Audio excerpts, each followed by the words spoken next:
Está muy emocionante el video, ¿verdad? A mí me emociona. Pues me da mucho gusto verlos a todos ya aquí reunidos para continuar con esta serie titulada Predecide.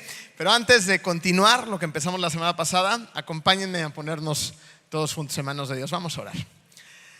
Querido Padre, te damos tantas gracias, Señor, por tantos regalos. Gracias, Señor, por permitirnos tener el privilegio de poder tener la oportunidad de iniciar un nuevo año, y queremos enfocarnos en ti. Sabemos que sin ti nada tiene sentido, Señor, y estaríamos completamente perdidos. Te pedimos que bendigas este día, el resto de nuestros días, y que permitas concentrarnos y ponernos atención en lo que vamos a compartir esta mañana. En el nombre hermoso de tu Hijo Jesús, amén. Pues muy bien, inicia un nuevo año y mucha gente, he notado al igual que ustedes, que publica en sus diferentes redes sociales: Dios primero, Dios será mi prioridad, Dios ante todo, Dios conmigo, ¿quién contra mí?, ¿no?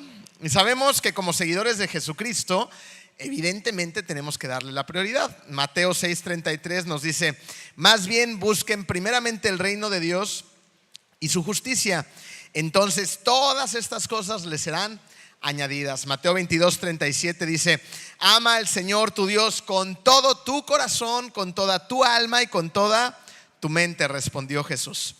Debemos de poner a Dios en primer lugar. Sin embargo, surgen dos preguntas. La primera es, y es para ti: ¿lo hacemos? ¿Pones a Dios en primer lugar? Y la segunda es, ¿por qué deberíamos de hacerlo? Un carro, ¿qué necesita para poder andar? Acuérdense que me gusta interacción. Gracias.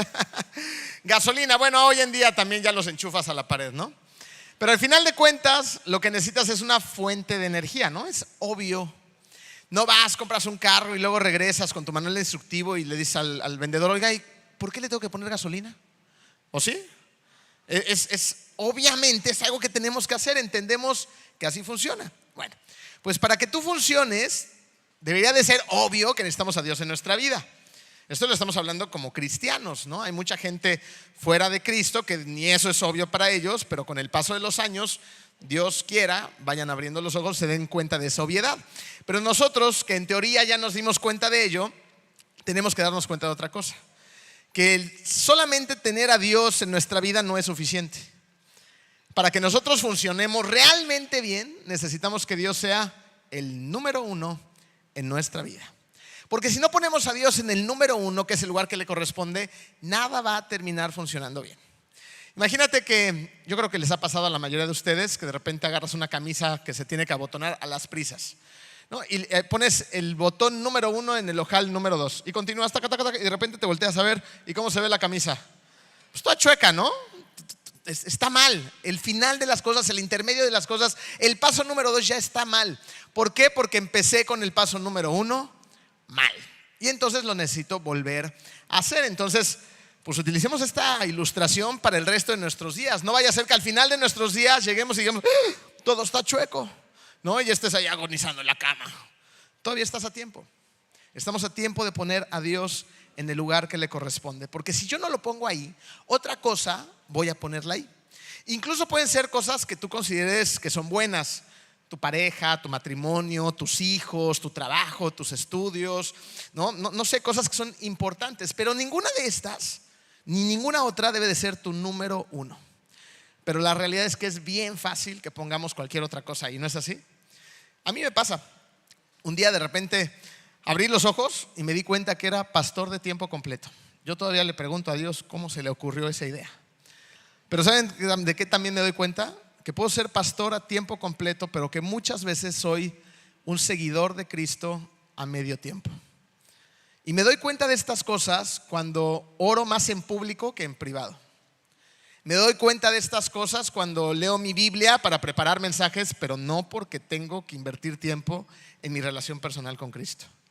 Me doy cuenta de esto cuando vengo a la iglesia junto con ustedes y estamos cantando y adorando, y estoy yo cantando y disfrutando de la adoración y adorando a Dios. Pero cuando salgo de aquí, pues simplemente se me olvida el tema de la adoración. Ahí me doy cuenta que puedo llegar a ser un pastor de tiempo completo, pero un seguidor de Cristo a un medio tiempo o a un cuarto de tiempo. ¿Te pasa a ti también? Aún sabiendo tú y yo que Dios debe de ser el número uno. Entonces, si sabemos que Él tiene que ser el número uno, ¿por qué es tan difícil? ¿Sabes por qué es tan difícil? Porque nadie se acerca a Jesús por accidente. No es como que un día despiertes y digas, ¿qué pasó? No, hoy estoy completamente conectado al Señor. De repente amanecí, abrí los ojos y me sé un montón de pasajes de la Biblia. Tengo una pasión que palpita en mi corazón. Estoy en un momento increíble de pasión por el Señor. ¿O sí? O sea, no, estas cosas no pasan por accidente.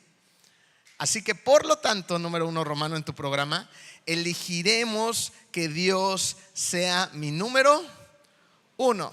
Vamos a tomar esa predecisión. Vamos a elegir que Dios sea mi número uno. Ahora, ¿cómo se ve una vida donde Dios no es el número uno? Más o menos así. Son personas que anhelan la aceptación de la gente por encima de la aceptación de Dios. Son personas que pues ahí tienen su fe en Cristo, pero que rara vez y bajo circunstancias extremas compartirían su fe en Cristo. Son personas que hacen lo que quieren, hacen lo que sienten, o sea, hacen lo que se les da la regalada gana, y ya después con las consecuencias dicen, ay, ahora sí voy a tener que pensar en mis pecados. Son personas que van a Dios, pero cuando tienen problemas. Son personas que básicamente no se distinguen en su forma de hacer la vida contra personas que no conocen a Cristo en su corazón. Simplemente se ven iguales. Ahora, ¿cómo se ve una vida donde Dios es el número uno? Colosenses 3:2 dice, concentren su atención en las cosas de arriba y no en las de la tierra. Entonces, vamos a pensar en algunas preguntas que nos van a ayudar a contestar esta pregunta de una manera más objetiva. Primera pregunta, ¿a dónde va tu dinero? ¿Y por qué esto es importante? Porque tú y yo y el de al lado gastan su dinero en las cosas que les importan, ¿no es así? Ahí es donde pones tu lana. Por eso es que Jesús dijo en Mateo 6:21 lo siguiente, porque donde esté tu corazón, ¿me ayudan? Ahí también estará tu corazón. Donde esté tu tesoro, ahí también estará tu corazón. Entonces, la forma en la que estás gastando tu dinero está revelando tus prioridades. Por ejemplo, si tú gastas mucho de tu dinero en viajes, es porque evidentemente te gusta viajar. Si tú gastas mucho de tu dinero en ropa, es porque te gusta estar wow, al grito de la moda. Si tú gastas mucho de tu dinero en comida, es porque eres un tragón. ¿Ok? Ahora, déjame preguntarte algo. ¿Cuánto inviertes en Dios? Porque si no inviertes en su reino, esta es una señal de que Él no es realmente tu número uno en tu vida. Pregunta número 2. ¿Cómo tomas tus decisiones? Fíjate, vamos a suponer que te ofrecen un trabajo en otra ciudad. La gran mayoría de las personas tomaríamos la decisión de cambiarnos a otra ciudad y tomar ese trabajo en base a dos simples cosas. ¿Cuánto me van a pagar? Y si el lugar a donde me están invitando a trabajar es un lugar donde me gustaría vivir, o sea, si me gusta el lugar. Pero poquitas personas son las que realmente se preguntarían si esa es la voluntad de Dios. Poquitas personas lo pondrían en oración. Poquitas personas se preguntarían si es un lugar donde respecto a sus dones, a sus talentos, había manera de ponerlos a trabajar para la extensión de Dios. Pocas personas se ponen a hacer un análisis si el lugar a donde están a punto de irse hay una iglesia de sana doctrina donde se puedan congregar junto con su familia. Cuando llegan ahí se dan cuenta, no hombre, esto es Sodoma y Gomorra, eso sí, pero gano requete bien, ¿no? ¿Y a dónde estás llevando a tus hijos, a tu familia? ¿Qué tipo de escuela es? ¿Cuál es el ambiente? ¿Dónde vas a servir? ¿Cuál es la iglesia? No, pues nada de eso me lo pregunté, ¿no? ¿Por qué no hacemos eso? Porque Dios evidentemente no es tu número uno. Pero como ahora Dios es nuestro número uno, Dios ha empezado a trabajar en nuestra mente y en nuestro corazón. Dios está renovando de manera constante como pensábamos antes para que ahora pensemos de una manera completamente diferente. ¿Se acuerdan lo que nos dice Pablo en Romanos 12:2? Este no lo tenemos que saber todos por excelencia. Dice, no se amolden al mundo actual, sino sean transformados mediante la renovación de su mente. Así podrán comprobar cuál es la voluntad de Dios, buena, agradable y perfecta. Entonces, si ya estamos en Cristo, entonces no nos podemos seguir amoldando al mundo de antes. O sea, ya no debemos de pensar ni de tomar decisiones como las tomábamos antes de conocer a Cristo. Siguiente pregunta, ¿cómo usas tu tiempo? Si yo te dijera que mi familia es súper importante, pero no paso tiempo con mi familia, entonces, ¿realmente es importante para mí mi familia? Pues por los hechos es evidente que no. Entonces de repente hay gente que dice, no, es que Dios mi prioridad, Dios mi número uno, Dios, yo voy con todo con Él, pero nunca inviertes tiempo en tu relación con Dios. Entonces, por ende, Dios no es importante. A las personas que les importa Dios son personas que pasan tiempo con Él. Son personas que le dan prioridad a orar, personas que le dan prioridad a su palabra, a estudiar, a meditar, a leer, ¿no? que tienen ganas de leer la Biblia. Son personas que le dan prioridad a su instrucción, a la sabiduría de parte de Dios y no a su propia sabiduría. Son personas que se preocupan por otras personas, que ayudan a los demás. Son personas que sirven. Pablo también dice en Efesios 5, 15 y 16, así que tengan cuidado de su manera de vivir. No vivan como necios, sino como sabios. Pregunta número 1, ¿quieren vivir como necios o como sabios? Como sabios. Pues por supuesto, ¿no? Queremos vivir como sabios. Pero fíjense lo que dice el versículo 16. Aprovechando al máximo cada momento oportuno. Entonces tenemos que aprovechar al máximo cada momento que tenemos en la vida. ¿Cuál es el único recurso que no es renovable? El tiempo. El tiempo que estamos invirtiendo el día de hoy, al ratito ya no lo vamos a volver a tener jamás. No hay manera en que lo recuperemos. Entonces la palabra de Dios te dice, aprovecha cada momento de vida que tienes y aprovéchalo al máximo. Y una forma de hacerlo es predecidir en este nuevo año lleno de retos, de objetivos, de sueños, poner a Dios en el número 1. Esto quiere decir que el gym puede ser una buena meta y un buen objetivo, pero no debe de ser el número 1, ¿verdad? Eso quiere decir que a lo mejor necesitas mejorar tus finanzas y necesitas empezar a ahorrar, invertir y a lo mejor cambiar de trabajo, pero esto tampoco debería de ser el número 1. Esto quiere decir que a lo mejor necesitas mejorar tu relación con tu cónyuge, con tus hijos y hay mucho trabajo que hacer, pero tampoco deben de ser tu número 1. Necesitamos tomar la predecisión de que Él sea mi número 1 y cuando tomo esa decisión entonces le puedo ser fiel, que es tu número 2 romano en tu programa. Seré fiel. Vamos a tomar la decisión, ¿cuándo? Hoy, de serle completamente fieles al Dios creador del universo. Si yo pudiera pedirte que eligieras una palabra para describir tu vida, los rasgos de carácter más importantes de ti, ¿cuál sería? Fíjate, hicimos una encuesta y esto fue lo que contestaron bastantes personas, ¿no? Dice ahí: libre, abundancia, gracia, Dios, random. Esta segura la contestaron los adolescentes. Felicidad, libertad, benevolencia, desafío, gratitud. Las palabras más grandes son las que tuvieron más respuestas. Agradecida, bendecida, resiliencia, gratitud. ¿No? Estas palabras son malas palabras, son buenas palabras. Muchas de ellas tienen grandes valores impresos, grandes rasgos de carácter, ¿no? Pues a quién no le quisiera hacer ahora esta palabra tan de moda, resiliente. Todos queremos ser bendecidos, todos queremos ver milagros en nuestra vida, todos queremos ser agradecidos. Son buenas palabras, pero hay una mejor palabra que todas estas, y esa palabra es fiel. Ahora, cuando yo estaba haciendo este ejercicio, te voy a confesar algo, a mí no se me ocurrió esa palabra. En ningún momento pensé en fidelidad. Yo pensé en muchas palabras como las que acabamos de ver, pero esta es una gran palabra, porque cuando lleguemos al cielo, esperamos llegar al cielo todos los que estamos aquí, ¿verdad? Esa es la idea.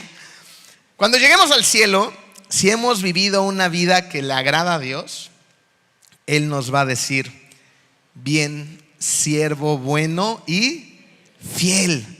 Sobre poco has sido fiel, sobre mucho te pondré. Entra en el gozo de tu Señor. Mateo 25, 21. Esto es importantísimo, porque te acaban de dar la respuesta al examen. Muchos de nosotros, no sé si te has imaginado estas cosas o yo esté medio loco, ¿no? Pero nos podemos poner en ese momento donde estemos ante nuestro Padre Celestial y yo ya esté muerto en esta tierra, porque feliz año, pero todos nos vamos a morir, ¿no? Y estemos ahí por fin delante de Él y ¿qué me irá a decir Dios?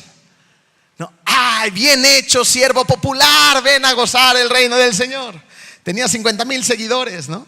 ¿Te va a decir eso? ¿Verdad que no? Bien hecho, gran empresario, hiciste un montón de riquezas, pásale a reinar en el gozo del Señor. ¿Te va a decir eso? Bien hecho, enorme, padre de familia. Mira a tus hijos, qué buena herencia dejaste. Te va a decir tampoco. Mira todo lo que acumulaste, mira todas las medallas, mira todos los triunfos, a todas las cosas que nos apasionan aquí en la tierra. Pues nada de eso le va a interesar en realidad mucho a Dios, porque todo eso se va a resumir y se va a englobar en una sola palabra: fidelidad. Entonces, si ya sabemos la respuesta al examen, pues ¿no creen que sería muy buena idea el día de hoy predecidir ser fieles? Porque es lo que Él está buscando y es lo que a Él le agrada y es lo que Él va a elogiar en el momento en el que estemos ante su presencia. Tenemos que predecidir ser fieles. ¿Sabes por qué? Porque no vamos a poder ser fieles por accidente. No te vas a parar un día y vas a decir fidelidad. Eso no va a pasar. Puedes tener un día de fidelidad, puedes tener una temporada de fidelidad, pero si no lo decides y no trabajas por esa fidelidad, no vas a poder ser constantemente fiel. Ser fiel es difícil.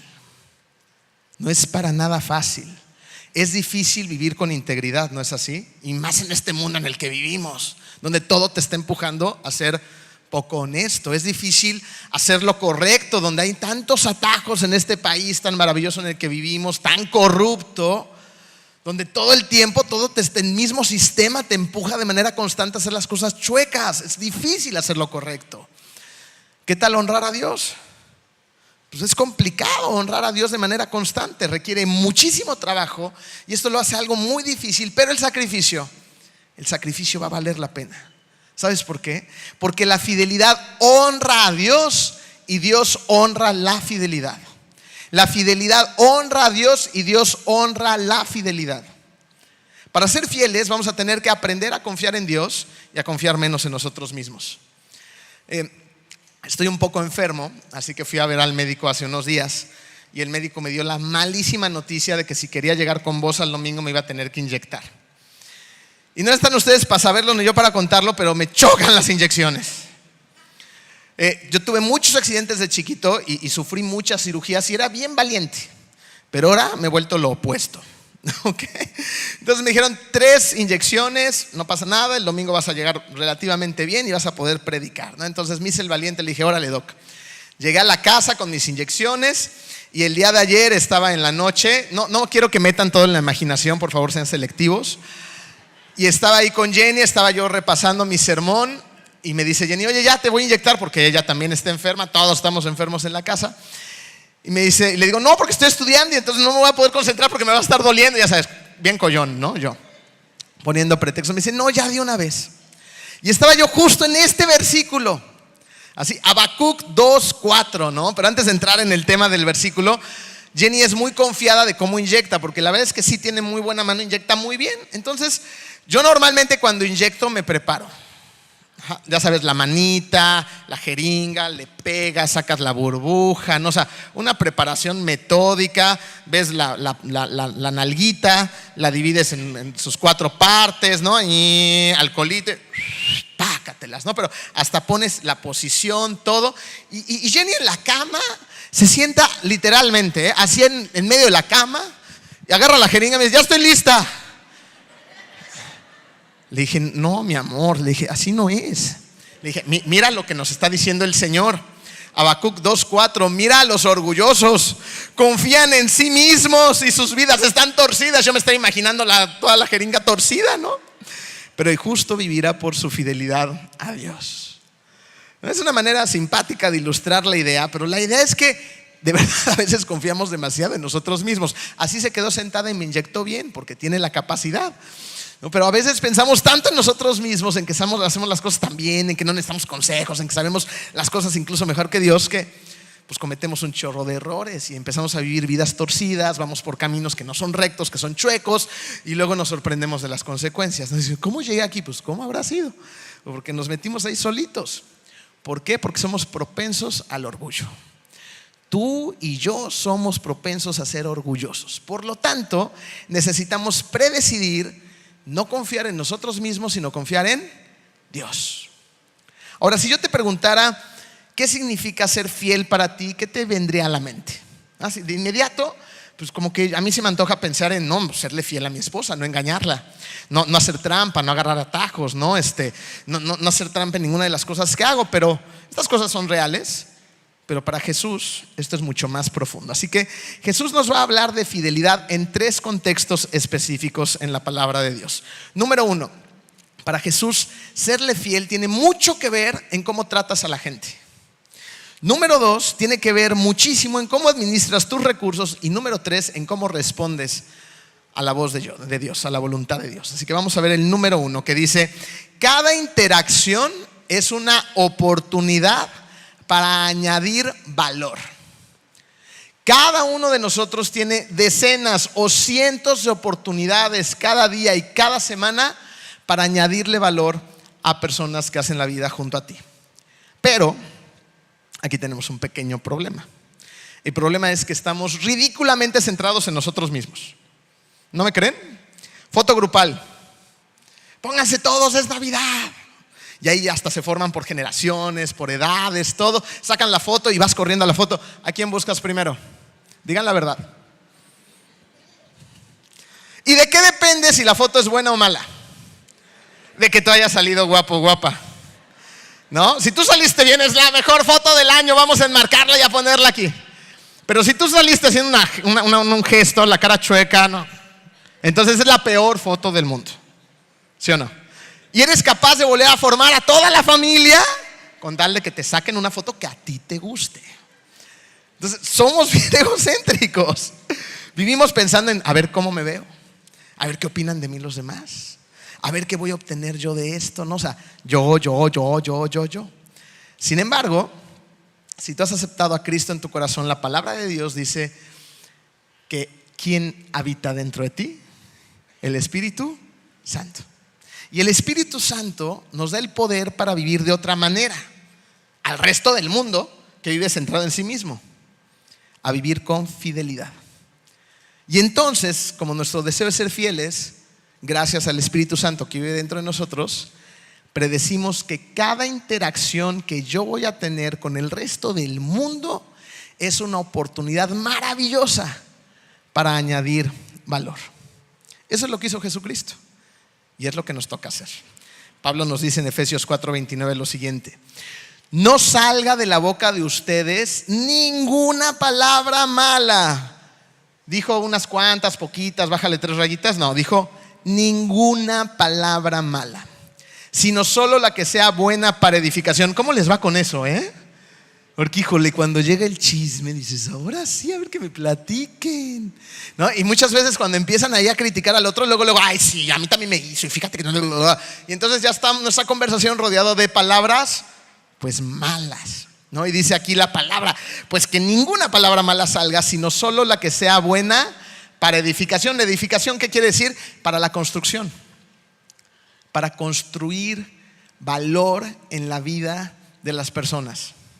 Eso es lo que tenemos que hacer. Entonces piensa, ¿cómo puedo construir yo valor a través de mis palabras en la vida de las personas que están a mi alrededor? ¿Cómo? Yo conocí a una persona hace mucho tiempo en la cual su mamá le decía todo el tiempo que era una persona tonta. Esa era la forma de la educación, y no porque la mamá haya sido mala. La mamá era una muy buena persona, pero así la educaron a ella. La educaron los papás, los abuelos, ¿no? Entonces usar ese tipo de palabras y otras peores, que eran groserías, era la manera de educarlos. Entonces para esta mamá decía, es que eres muy tonta, tú no sabes hacer esto, a ver, trae para acá. Entonces lo arreglaban y todo. Entonces esta persona creció creyendo que era una persona tonta, hasta que conoció el Evangelio. Una vez que conoces el Evangelio, empiezas a descubrir quién verdaderamente eres tú. ¿Quién eres tú? ¿Eres una persona tonta? A ver, déjame decirte algo. La palabra de Dios dice que nosotros fuimos entretejidos por las manos de Dios mismo, y Él nos fue poniendo cada elemento de nuestra mente, de nuestro cuerpo, de nuestras células, de nuestras características, de nuestros dones, de nuestros talentos. Él te fue armando, pero no solamente armó las piezas, Él creó las piezas. Y Él no nada más crea las piezas, en esas piezas hay una identidad, la identidad que Cristo nos da. Es una persona, cuando pones tu confianza en Dios, salva, perdonado, perdonada. Eres coheredero del reino de Dios. Eres una persona, según la palabra, santa. ¿Te imaginas? Estás al de al lado santo pues si la palabra de Dios lo dice y dice que tiene a Cristo en su corazón, y es cierto, sí. Él empieza a construir una identidad en nosotros. Cuando conoces el Evangelio te cambia para siempre. El Evangelio restauró a esta persona, cambió su identidad, dejó de ser una persona tonta para convertirse en una tremenda herramienta de Dios para extender su reino. Pero si le hubiera seguido creyendo al mundo, hasta el día de hoy se consideraría una persona tonta y no haría absolutamente nada. Porque Cristo viene y Cristo nos da libertad. Entonces, a veces tú y yo utilizamos palabras que no son las apropiadas. Y a lo mejor no le dices tonto a uno de tus hijos, pero le haces una demanda. No le dices tonto, pero se lo dices con tus gestos.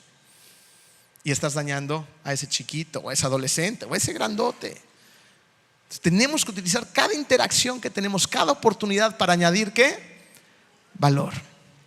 ¿Qué pasaría si cada vez que entras a un lugar tu intención fuera mejorar ese lugar?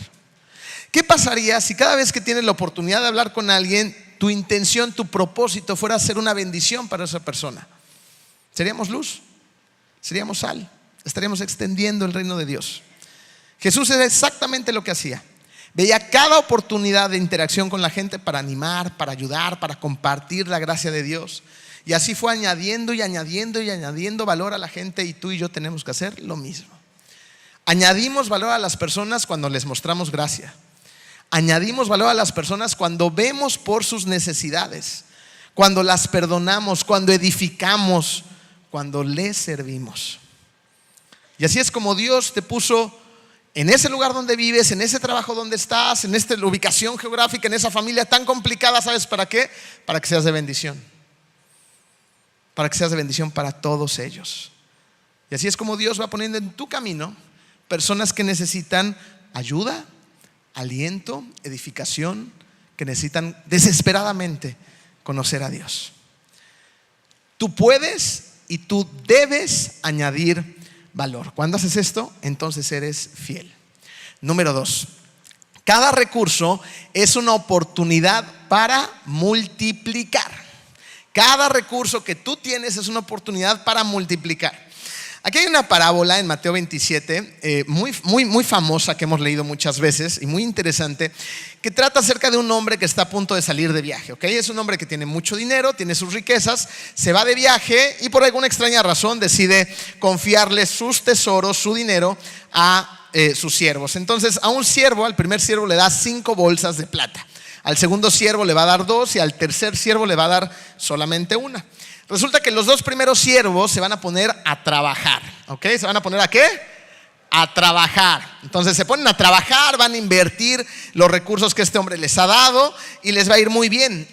Los recursos se van a duplicar. Entonces cuando este hombre rico regresa, le va a decir a estos 2 hombres lo siguiente, Mateo 15:21: bien, siervo bueno y fiel, en lo poco fuiste fiel, sobre lo mucho te pondré, entra en el gozo de tu Señor.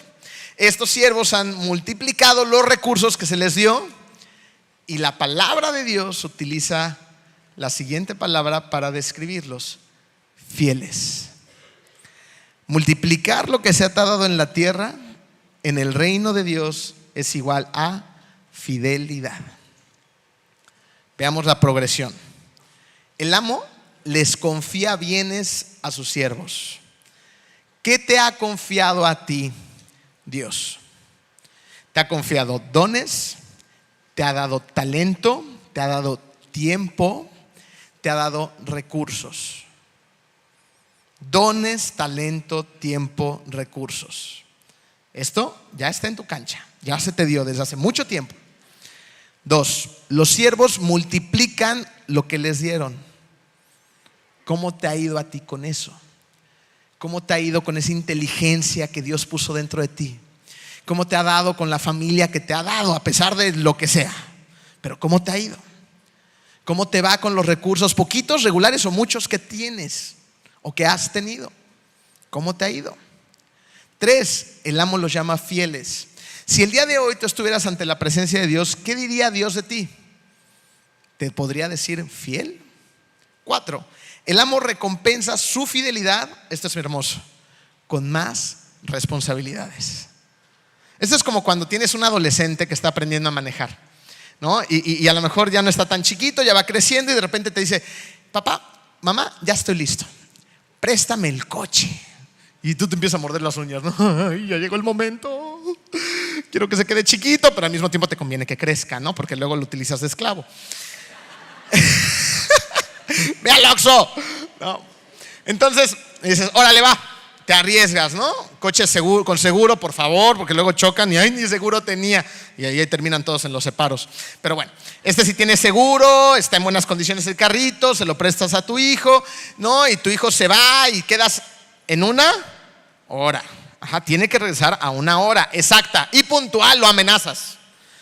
¿Qué va a pasar si ese muchacho o esa muchacha llegan a la hora en la que quedaron de llegar? Tú le vas entonces a dar más responsabilidades, les vas a prestar el día siguiente el coche, o empieza a ganar confianza. Pero ¿qué pasa si se le hace misteriosamente 1 hora tarde? ¿Le va a ir como en feria? Y si eres un buen padre que pone límites, no le vas a volver a prestar el coche en 10 años, ¿no es cierto? En unos días o en unas semanas o lo que tú escojas, ¿no? Pero va a haber una consecuencia, porque como no cumplió, entonces no es capaz. ¿Estás de acuerdo conmigo o no?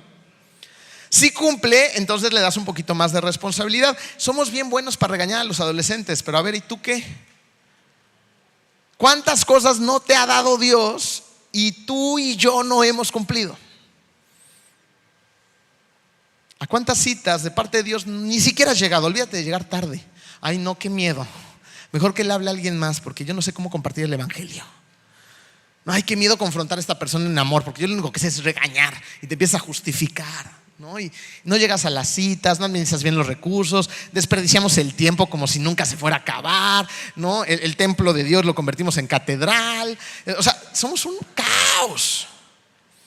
No administramos bien nada. Entonces, por las recompensas luego nos preguntan: ay, ¿por qué estoy enfermo? Ay, ¿por qué se acabó mi matrimonio? Ay, ¿por qué mis hijos me odian? Ay, ¿por qué no tengo un clavo?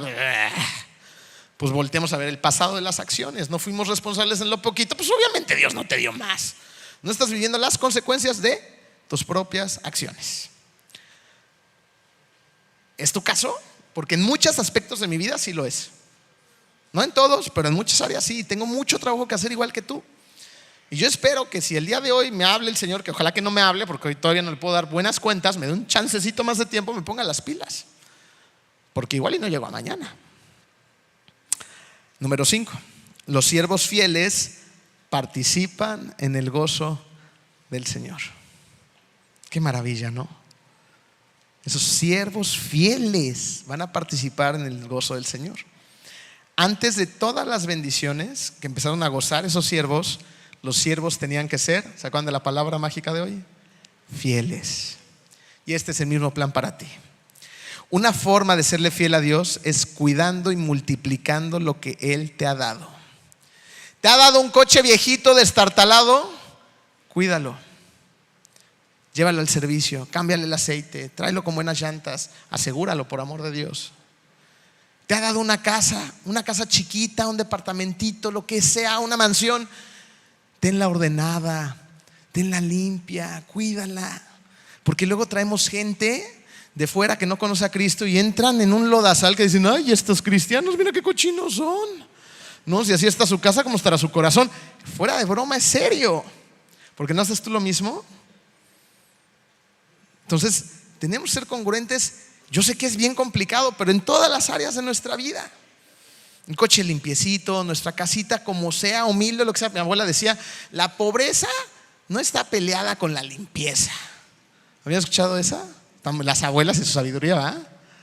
Decía: a lo mejor aquí no hay lana, pero somos bien limpios, ¿no? Y era una chulada entrar a la casa de la abuela y tener todo impecable, y comías en platos que rechinaban de limpio y nunca te enfermabas, ¿no? Era padrísimo. Invitaba a la abuela, a sus amigas allá a leer la Biblia y todo. Y bueno, increíble. Hay que hacer las cosas que Dios espera que hagamos. Cuidando, limpiando, multiplicando, siendo ordenados. Dios nos ha dado tiempo, usémoslo sabiamente. Dios te ha dado hijos tal vez. Hay que cuidarlos, hay que educarlos, hay que invertirles tiempo, hay que protegerlos, hay que amarlos, hay que acompañarlos. Y entonces Dios cumple sus promesas. ¿Qué pasa con el tercer siervo? Pues a este no le fue bien, ¿verdad? Porque no invirtió. ¿Por qué no invirtió? Porque tenía miedo. Tenía miedo a perderlo todo. Y como tiene miedo, lo que hace es enterrar la bolsa de plata. Y tiene una conversación luego con el amo, que está registrada ahí en ese capítulo de la Biblia, donde llega el amo y le dice: a ver tú, ¿y las cuentas qué? Y dice: no, es que tú eres un amo malo y perverso, y como tú simplemente no siembras lo que cosechas, entonces me ibas a regañar, escondí todo, pero aquí está todo. Toma, mira, enterito.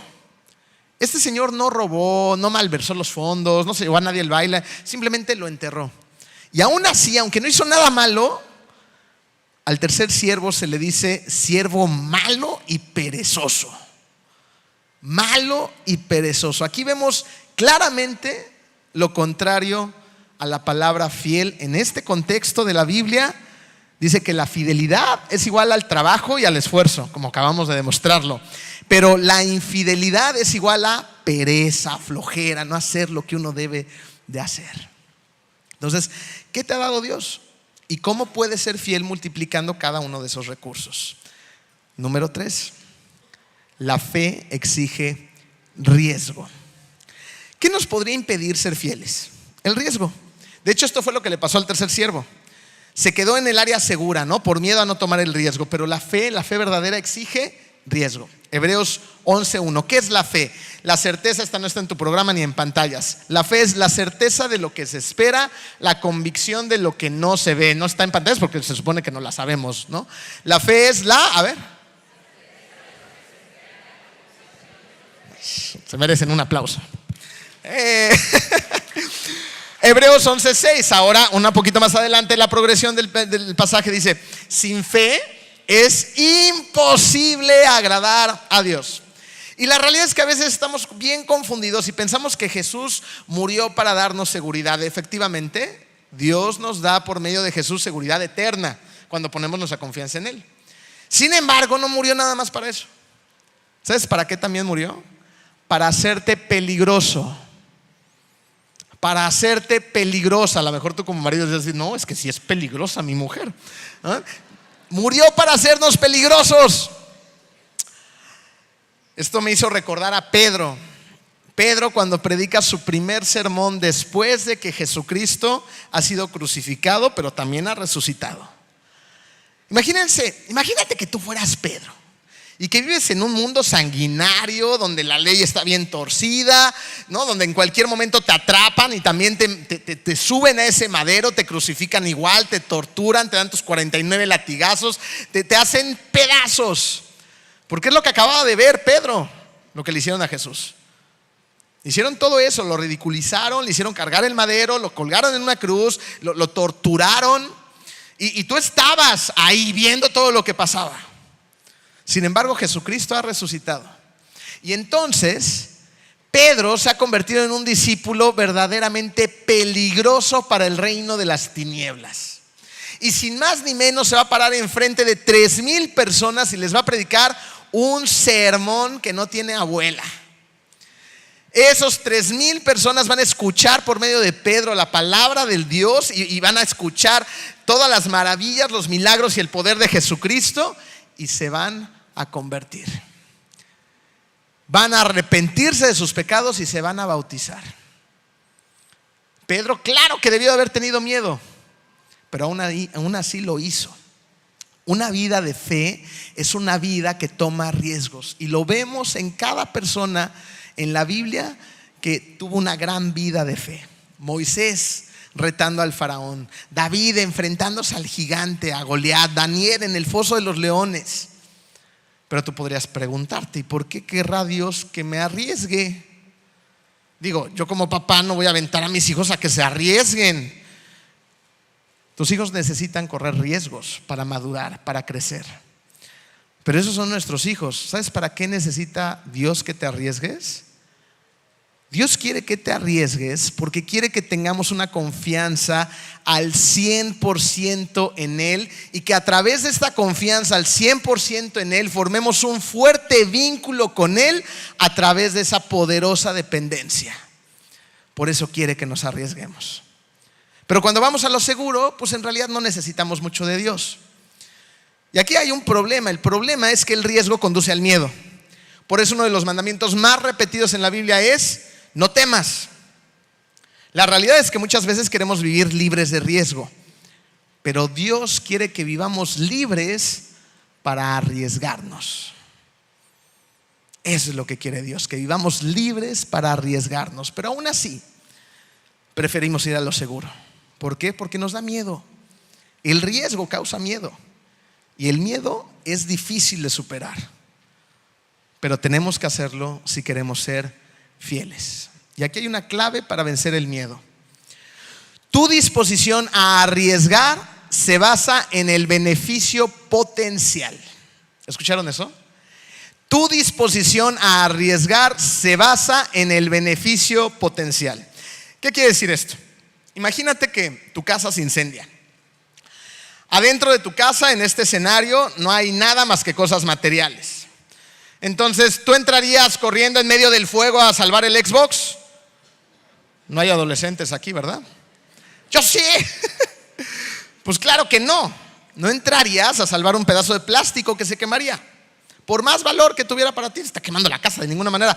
Pero, ¿qué tal que en esa casa que se esté incendiando se encuentra uno de tus hijos? ¿Entrarías? Bueno, que sus hijos los escuchen con un poquito de convicción, papás. Que algunos hasta lo dudo, digo, sí. Pues claro que sí, ¿no? Perdonen a sus papás, muchachos. Claro que entraríamos a rescatarlos. Hay un beneficio potencial que es el de salvarle la vida a uno de mis hijos. Fíjate, la situación es la misma. Hay un incendio, hay miedo. El miedo que sientes es el mismo, ¿no? Está quemando la casa. Pero en un escenario no lo harías, y en otro sí, por el beneficio. El beneficio es potencial para nosotros como cristianos. Piénsalo así. ¿Te ha dado miedo entregar completamente tu vida a Cristo? Porque a lo mejor le has entregado algunas áreas de tu vida a Cristo, pero a veces nos perdemos del beneficio potencial. Entonces le entregas, o a lo mejor ni siquiera le has entregado nada a Cristo, porque no has entendido el beneficio potencial. Si no le has entregado tu vida a Cristo, tienes que entender que el beneficio potencial se trata del resto de tu eternidad.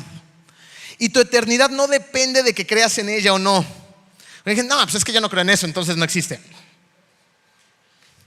Aunque no creas en eso, hay cosas que existen. Te tengo esa mala noticia. Hay una eternidad.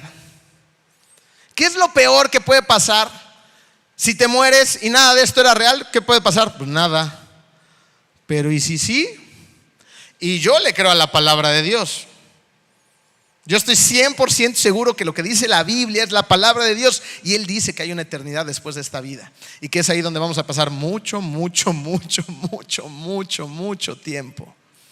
Entonces no te estés jugando en un volado la eternidad, porque además no depende de que simplemente pues no entre ahí con el Señor, depende de que te vayas al infierno. Entonces, ¿dónde vas a pasar tu eternidad? ¿Con Dios o sin Dios? Yo espero que la respuesta de todos sea por supuesto que la quiero pasar con Dios. Y si no le has entregado todas las áreas de tu vida, te estás perdiendo de una vida repleta del gozo del Señor, con problemas y con todo lo que enfrentamos los cristianos, igual que los demás, pero tomados de la mano de Dios. El beneficio potencial es gigantesco. ¿Te da miedo compartir el evangelio?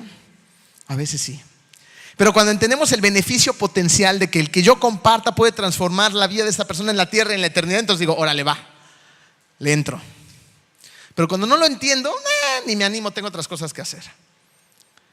Las vidas cambian para siempre cuando tomamos riesgos. Las vidas cambian para siempre cuando nos atrevemos a seguir a Jesús al 100%. Las vidas cambian para siempre cuando somos generosos con los recursos que son de Dios. Las vidas cambian para siempre cuando servimos y cuando compartimos nuestra fe. Cuando hacemos estas cosas, estamos siendo fieles, arriesgados y peligrosos. Y eso es lo que Comunidad de Fe ha estado haciendo durante el 2024. Me gustaría que viéramos juntos este video.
Se predicó, se construyó, se evangelizó.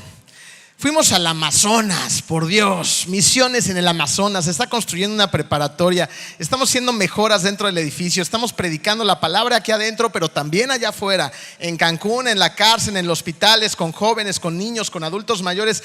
Hay un movimiento impresionante del cual muchos de ustedes ya son parte. Y los que no, ¿qué esperan? Esta es su comunidad, es su comunidad de fe. Lo que estamos haciendo no es solo para nosotros, es para las generaciones que vienen. Tenemos que ser cristianos peligrosos, cristianos fieles, cristianos que pongan a Dios en el número 1. Vamos a orar. Querido Padre, gracias Señor por un 2024 tan increíble.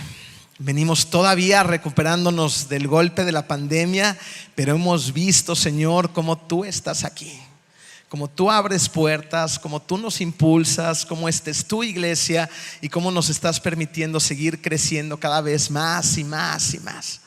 Permite, Señor, que esta iglesia no simplemente crezca a lo ancho, sino también sigamos creciendo en profundidad. En una profundidad real contigo, Señor, donde no seamos simplemente más visitantes de la iglesia, sino donde nos convirtamos en fieles seguidores y discípulos tuyos. Una iglesia vibrante, Señor, que haga una diferencia profunda en esta ciudad.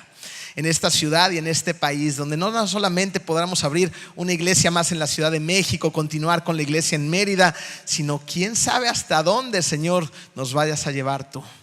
Gracias, Señor, porque tú eres un Dios fiel que siempre cumple sus promesas, y porque sabemos que en este año nuevo tú seguramente nos vas a seguir sorprendiendo. En el nombre hermoso de tu Hijo Jesucristo. Amén.